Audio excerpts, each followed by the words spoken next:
বন্ধুরা এমন কিছু চাকরি আছে যেগুলোর ফর্ম ফিল আপ প্রতি বছরই হয়। তার মধ্যে একটা হচ্ছে এসএসসি CHSL। তুমি যদি উচ্চ মাধ্যমিক পাস যোগ্যতায় দ্রুত সরকারি চাকরি পেতে চাও তাহলে তোমাকে অবশ্যই এই ফর্মটা ফিল আপ করা উচিত। তোমরা তো অনেকেই সঠিকভাবে জানো না যে এসএসসি CHSL বিষয়টা আসলে কি। এই ফর্ম ফিল আপ করার জন্য তোমার কি যোগ্যতা থাকা দরকার, তোমার কত বয়স থাকা প্রয়োজন, কিভাবে তুমি ফর্ম ফিল আপ করবে, তোমাকে ফর্ম ফিল আপের সময় কত টাকা ফিস জমা দিতে হবে, কোন কোন প্রক্রিয়ার মধ্যে দিয়ে তোমাদের নিয়োগ প্রক্রিয়া সম্পূর্ণ হয়, তোমাদের কি কি পরীক্ষা থাকে, কোন পরীক্ষার কি সিলেবাস, অর্থাৎ কোন কোন বিষয় থেকে তোমাদের কত নম্বর আসে, তোমরা কত টাকা স্যালারি পেতে পারো, কোন কোন পোস্টে তোমাদের রিক্রুটমেন্ট হয়। তো সমস্ত বিষয় নিয়ে আজকের এই ভিডিওর মধ্যে দিয়ে আমরা বিস্তারিতভাবে আলোচনা করব। তুমি যদি উচ্চ মাধ্যমিক পাস যোগ্যতায় দ্রুত সরকারি চাকরি পেতে চাও তোমাকে অবশ্যই আজকের এই ভিডিওটা হেল্প করবে। চলো সময় নষ্ট না করে শুরু করা যাক। আমি সুজন কর্মকার তোমাদের প্রত্যেককে ওয়েলকাম জানাই তোমাদের চ্যানেল ইয়োর স্টাডিতে।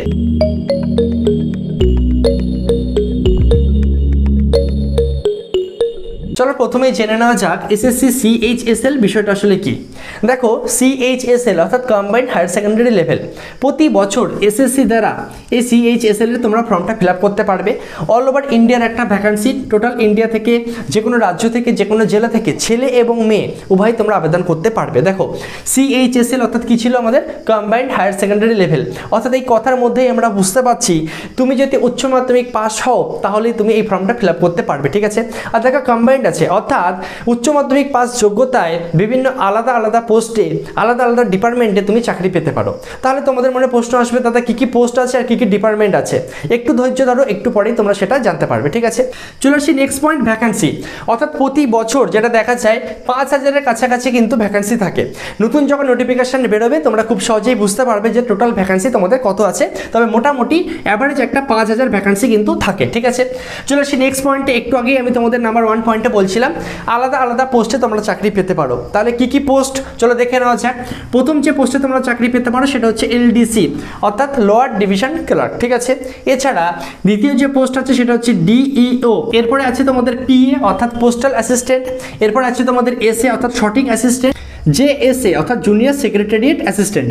আশা করি বুঝতে পারলে এই 5টা পোস্টের মধ্যে যে কোনো একটা পোস্টে তুমি কিন্তু চাকরিটা পেতে পারো, ঠিক আছে। চলো এরপরে চলে আসি ডিপার্টমেন্ট। দেখো ডিপার্টমেন্ট যদি বলি মোটামুটি ধরে নাও 20 থেকে 25 রকম ডিপার্টমেন্টে, ভালো ভালো ডিপার্টমেন্টে তুমি কিন্তু চাকরিটা পেতে পারো এই পোস্টে, ঠিক আছে। যেমন তোমাদের আছে ইন্টেলিজেন্স ব্যুরো অর্থাৎ IB, CBI, NIA, এই ধরনের 20 থেকে 25 রকম কিন্তু পোস্ট আছে। তোমাদের সুবিধার জন্য দেখো সম্ভব হলে আমি একটা স্ক্রিনে চার্ট দিয়ে দেবো, তোমরা সেই চার্টে স্ক্রিনশট নিয়ে নিতে পারো। খুব সহজে তোমরা বুঝতে পারবে কোন কোন ডিপার্টমেন্টে তোমরা চাকরিটা পেতে পারো, ঠিক আছে। চলো এরপরে চলে আসি এজ, অর্থাৎ তুমি যদি এই জবটা পেতে চাও বা পরীক্ষাটা দিতে চাও তোমার কত বয়স থাকা প্রয়োজন।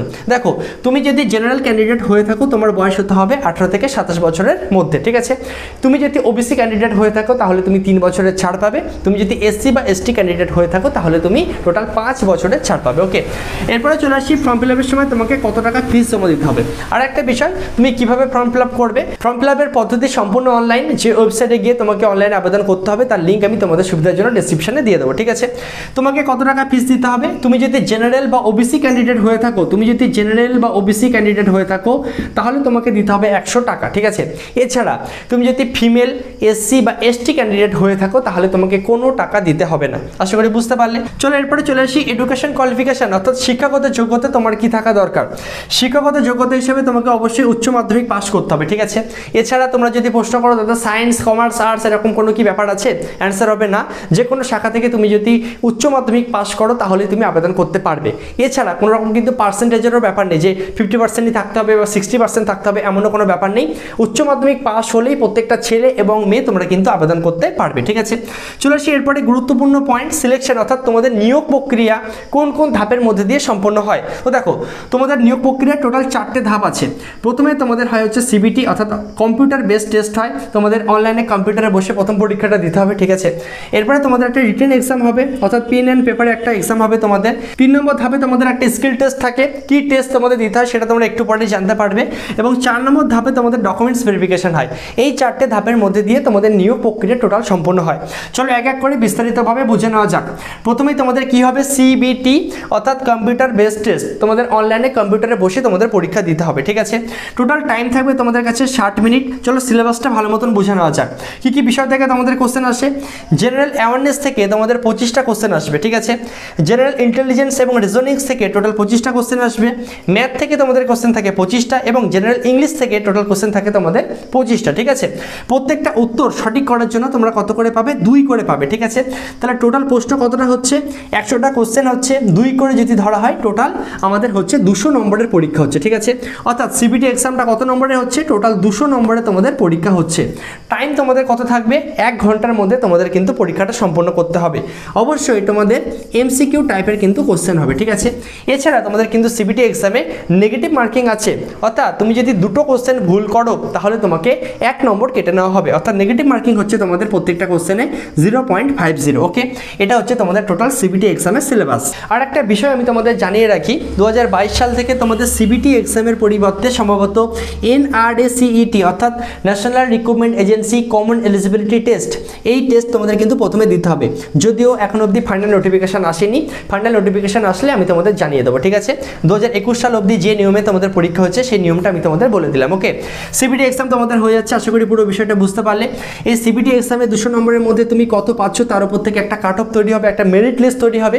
সেই মেরিট লিস্ট অনুযায়ী যদি তোমার নাম আসে তাহলে তুমি দ্বিতীয় ধাপে যেতে পারবে। তাহলে দ্বিতীয় ধাপ কি? দ্বিতীয় ধাপে তোমাদের ডেসক্রিপটিভ পেপার থাকবে। প্রথম ধাপে যেমন তোমাদের সিবিটি অর্থাৎ কম্পিউটারে বসে পরীক্ষা দিতে হবে, কিন্তু দ্বিতীয় ধাপে তা না। দ্বিতীয় ধাপে তোমাদের পেন অ্যান্ড পেপারে কিন্তু পরীক্ষা দিতে হবে, ঠিক আছে। 100 নম্বরের পরীক্ষা হবে, টোটাল 1 ঘন্টা অর্থাৎ 60 মিনিট তোমাদের হাতে টাইম থাকবে, ঠিক আছে। কী টাইপের কোশ্চেন আসবে তোমাদের? ইংলিশে তোমাদের এসে তোমাদের আসবে 200 থেকে 250টা ওয়ার্ডের মধ্যে তোমাদের লিখতে হবে, ঠিক আছে। মোটামুটি মাধ্যমিক লেভেলের কোশ্চেন কিন্তু আসে, ওকে। এছাড়া তোমাদের লেটার অথবা অ্যাপ্লিকেশন লিখতে দেওয়া হবে, 150 থেকে 200টা ওয়ার্ডের মধ্যে তোমাকে লিখতে হবে, ওকে। এখানে আরেকটা বিষয় আমি তোমাদের জানিয়ে রাখি, এই 100-র মধ্যে মিনিমাম তোমাকে কিন্তু 33 তুলতে হবে, নাহলে তুমি কিন্তু পাস করতে পারবে না, ঠিক আছে। মিনিমাম তোমাকে 33 তুলতেই হবে। কোশ্চেন তোমরা যে ল্যাঙ্গুয়েজে পাবে সেটা হচ্ছে ইংলিশ অথবা হিন্দি, ঠিক আছে। আশা করি বুঝতে পারলে।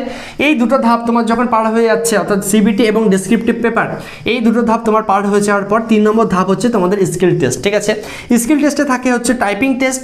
তুমি যদি ইংলিশে টাইপিং করো সেক্ষেত্রে 35টা ওয়ার্ড 1 মিনিটের মধ্যে তোমাকে টাইপ করে দেখাতে হবে। এছাড়া তুমি যদি হিন্দি টাইপ করো সেক্ষেত্রে 30টা ওয়ার্ড 1 মিনিটের মধ্যে তোমাকে টাইপ করে দেখাতে হবে, ঠিক আছে। একটা প্যারাগ্রাফ তোমাকে দিয়ে দেওয়া হবে, সেটাকে টোটাল তোমাকে টাইপ করে দেখাতে হবে। টোটাল তোমাকে টাইম দেওয়া থাকবে হচ্ছে স্কিল টেস্টের ক্ষেত্রে 15 মিনিট, ঠিক আছে। আশা করি বুঝতে পারলে। এই ধাপগুলো তোমার যদি পার হয়ে যায়, এরপরে একদম লাস্ট ধাপ তোমাদের যেটা থাকবে সেটা হচ্ছে ডকুমেন্টস ভেরিফিকেশন, ঠিক আছে। ডকুমেন্টস ভেরিফিকেশন হয়ে যাওয়ার পর একটা ফাইনাল মেরিট লিস্ট তৈরি হবে। ফাইনাল মেরিট লিস্ট তোমাদের তৈরি হবে টোটাল 300-র উপরে, অর্থাৎ সিবিটি এক্সামে 200 নম্বর এবং ডেসক্রিপটিভ পেপারে তোমাদের 100 নম্বর, এই দুটো মিলিয়ে তোমাদের কত হচ্ছে? 300, ঠিক আছে। এছাড়া তোমাদের কিন্তু স্কিল টেস্টে কোনো রকম নম্বর থাকে না, ঠিক আছে।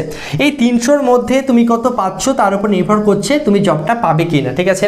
একটা ফাইনাল কাট অফ আবার তৈরি হবে। প্রথমে তোমাদের সিবিটি হয়ে যাওয়ার পর এই 200-র মধ্যে থেকে একটা কাট অফ তৈরি হয়, ঠিক আছে। সেই কাট অফে যারা চান্স পায় তারা হচ্ছে পরবর্তী ধাপ অর্থাৎ ডেসক্রিপটিভ পেপারে বসতে পারে, ঠিক আছে। এরপরে ডেসক্রিপটিভ পেপার হয়ে যাওয়ার পর এবং স্কিল টেস্ট হয়ে যাওয়ার পর ফাইনাল একটা কাট অফ তৈরি হয় 300-র উপরে। সেই ফাইনাল কাট অফ অনুযায়ী তোমার নাম যদি চলে আসে তাহলে তুমি কিন্তু সিলেকশনটা পেয়ে যাচ্ছ, ঠিক আছে। চলো এরপরে চলে আসি, তুমি যদি চাকরিটা পেয়ে যাও তুমি পার মান্থ কত টাকা স্যালারি পেতে পারো। তো দেখো, স্যালারির ক্ষেত্রে তুমি যদি এলডিসি অথবা জেএসএ এই দুটো পোস্টে পেয়ে যাও তাহলে মোটামুটি ধরে নাও মিনিমাম স্যালারি তোমার থাকবে ইন হ্যান্ড সব কিছু মিলিয়ে 26,000 টাকা, ঠিক আছে। এছাড়া তুমি যদি পিএ অথবা এসএ এই দুটো পোস্টের মধ্যে চাকরিটা পেয়ে যাও তাহলে তোমার ইনিশিয়াল স্যালারি একটা থাকবে সব কিছু মিলিয়ে 30,000 টাকা, ওকে।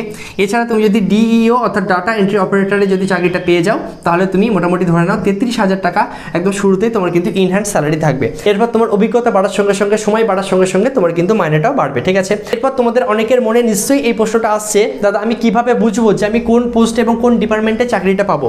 তো আমি তোমাদের জানিয়ে রাখি, তুমি কত নম্বর পাচ্ছ অবশ্যই তার উপর নির্ভর করছে। ফাইনাল কাট অফ যেটা বেরোবে সেটা কিন্তু একটা কাট অফ বেরোবে না, ঠিক আছে। প্রত্যেকটা পোস্ট ওয়াইজ, প্রত্যেকটা ডিপার্টমেন্ট ওয়াইজ এবং ক্যাটাগরি অর্থাৎ জেনারেল, এসসি, এসটি, ওবিসি এই অনুযায়ী কিন্তু কাট অফ আলাদা আলাদা বেরোয়, ঠিক আছে। তো তুমি কত নাম্বার পাচ্ছ তার উপর ভিত্তি করে যে পোস্ট বা যে ডিপার্টমেন্ট অনুযায়ী তোমার কাট অফটা ঠিকঠাক মতন ম্যাচ করবে সেই ডিপার্টমেন্টে তুমি কিন্তু চাকরিটা পেয়ে যাবে, ঠিক আছে।